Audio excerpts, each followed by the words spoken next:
Marilyn Monroe, Diaconisa, Lona Lee.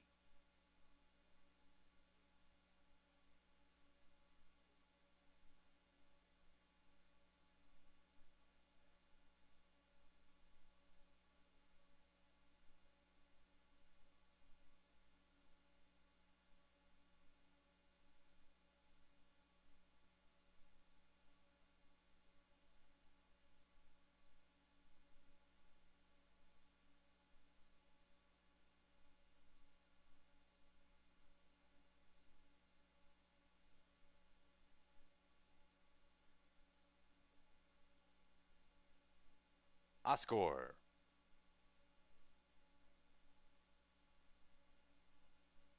Masked and Mummed.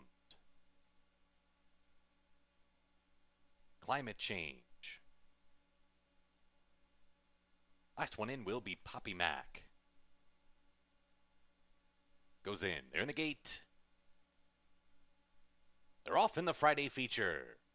Poppy Mac showing speed from the inside. Marilyn Monroe is right there, too. And in between horses, Oscar gunned up to challenge for the top spot in that run into the first turn. Marilyn Monroe will now settle down into third with Diaconisa alongside of her. And Climate Change caught about 4 wide heading into the bend. And then comes Masked and Mummed, and the early trailer is the gray Lona Lee, better than 10 lengths off these dueling leaders who are going at a spirited clip. 23-1 for the opening quarter. Oscar hounded every step of the way by Poppy Mac past the half-mile pole. They are 3 in front of Climate Change. And then comes Masked and Mummed, who begins to move in down towards the inside, trying to come through down at the fence, and Masked and Mummed gets through and comes up to challenge and take the lead. So it's Masked and Mummed from stablemate Poppy Mac on the outside. Marilyn Monroe now produced into the 3-path. Climate Change back to 4th as Oscar gives way. Lona Lee underway from the back, and Diaconisa the trailer. 46-4. It's been a grueling pace, and Masked and Mummed has gone to the front midway around the turn, but Marilyn Monroe goes with her. Poppy Mac,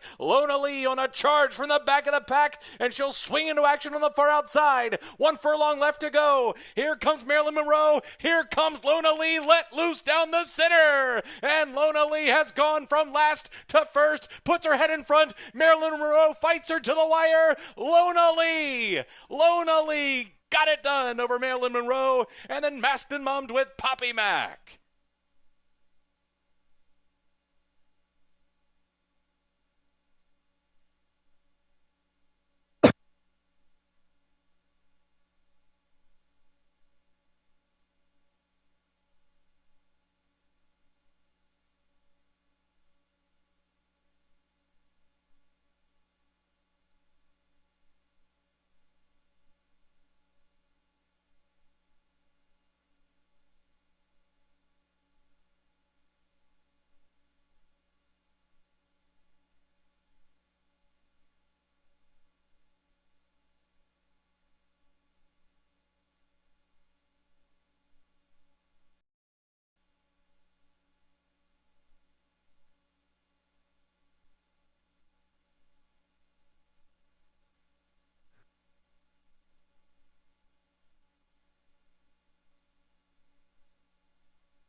Three, 1, 5, 7.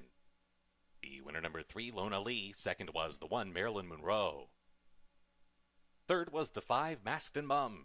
And fourth was the 7, Poppy Mac. 3, 1, 5, 7. Field of 8 for race number 7, less than 15 minutes away. 6th race ended up going to the way of number 4, Thompson at 6-1. Let's see what we can do for race 7. We'll head into this claiming 8,000 contest. Field of 8, they're going to go 5 furlongs. Starting from the inside draw, Wedge Pond, Jim Brown, Richard Val, Golden Vines. Got this one to the winners enclosure. Second, Fatal Glass time out, wire-to-wire fashion, nearly. besides the very start of the race. But if he gets a similar trip in this race, it's going to be tough to beat. I think if you kind of put that line through the first race of the year, he's a horse who needs to be on the lead or at least close to it, and he just didn't break as sharp as he's used to, but kind of came for redemption that second race. 7-2 for Teal Lahoon right now. 30-1 on the morning line. Joan Petrowski is the trainer. Dane Nelson, the rider. Hasn't done much in the last couple of starts of 2025. But the positive note, 2 starts going 5 furlongs, 2 second-place finishes. I think returns just to a better condition for this one. I mean, 30-1 on the morning line, sure good, and 4-1 right now. But when you look back to whenever he was in the claiming 6,000 ranks, he did pretty well, just jumped up to some pretty tough company throughout. 10-1 match at the morning line right now for 3 Pisco. Silvino Morales, Dino Condolinos is the trainer. Dropping a class late in 2025. Seemed to do positive for the beaten favorite last out. I'm going to give this one a chance as my top pick. I'll take that 9-1 price on him. I think just has been against some tougher company a little bit earlier through 2025. I think fits in here pretty nicely. I like that he can get close to the lead. Looks like he's got a bit of versatility when you look at his first start back on May 11th, 2025. He was pretty close to the lead and a convincing winner that day, but has also shown the ability to close up a decent amount of ground. 9-2 for the 4. My top pick, something elusive. Trainer Pat Jarvis, Kamal Santo riding. Nice off-the-pace effort to beat Winter Falcon, Drill's Little Man. And I did mention earlier, depending on what happened with those horses in race number 6, depends on how much money I'll put on something elusive now, but Winter Falcon had a nice second-place finish there. Makes me more confident with 9-2. Absolutely. If you bet this one last time out, I'm sure you're going to be looking forward to this one. My concern with that race was he was lugging in very heavily in that stretch run. Kamal Santo did a great job keeping him in his course and had a nice win. That time I'm just leaving him off today, but I could very easily be proven wrong. 20-1 right next door for 5. Putting on the Ritz, Richard Lunan back aboard for trainer Ken Bell in the first start, 8th of May. 58-1 was the 5 furlong winning time. Putting on the Ritz, held off Julius the Great, a late close there as the winning favorite. Just was a little kind of inconsistent through last year, which is what led me off of him in that start. And very clearly, I was proven wrong. He was the favorite that day. I think just the jump up in class, he's got the speed with Wedge Pond to contend with. He just got such an easy lead that last time out.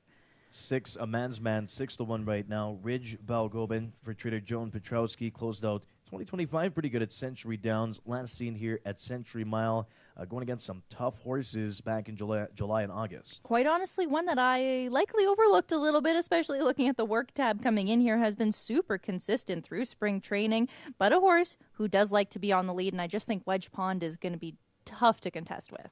3-1 right now for Jeff Fafa. Jose Asensio is back aboard for trainer Marvin Buffalo. 4th place finish, ended up going off as the second favorite against Stone Carver, 9th of May. You know what, this can be sort of some sneaky speed. I'd say sneaky, but he's 3-1 right now anyway, so I think everybody else is seeing it.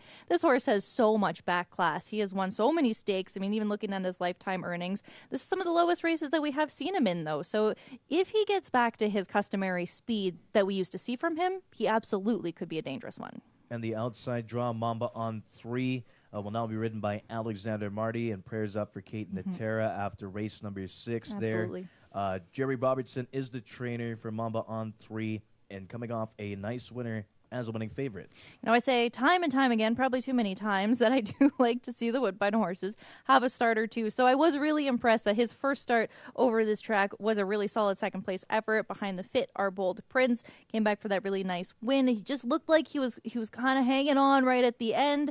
Yes, we stay with the same distance, but I just think there's a lot of speed up front today. Yeah, especially from that inside draw. Wedge Pond is going to be super tough to beat, even though I have it as my second pick. I something elusive I got, but I'm going to try 4-1-6. 7th race is so wide open. I'm trying 3-1-8. Late pick 3 is just 9 minutes away from race 7 post time.